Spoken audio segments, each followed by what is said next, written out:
Так, всем привет! Сегодня я покажу, как избавиться от дребезга в верхнем бардачке Шкода Кодиак.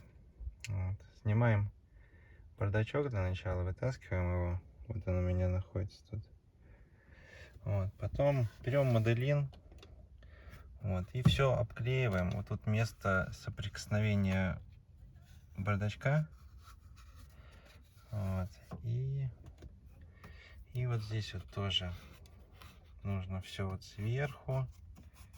Все моделином надо проклеить по всему периметру, чтобы все здесь вообще было вот в этом моделине. Вот. И еще дополнительно вот тут вот на бардачке есть такие штучки, их тоже желательно обклеить. Сейчас фокусирую. Вот. Если с задней стороны посмотреть, вот раз, два и три. Их тоже желательно обклеить. Они будут втыкаться вот сюда и вот сюда. Вот. И чтобы она тут не ходила, лишних звуков не издавала. Вот. Таким образом можно устранить эти дребезги. Сейчас поставлю бардачок обратно. Проверим, как он звучит после этого. Так, поставил бардачок обратно.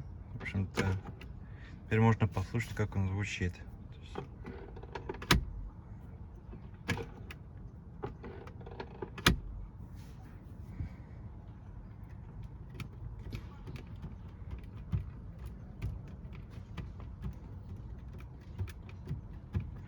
По моим ощущениям, в общем, вообще весь этот вот хруст, он пропал.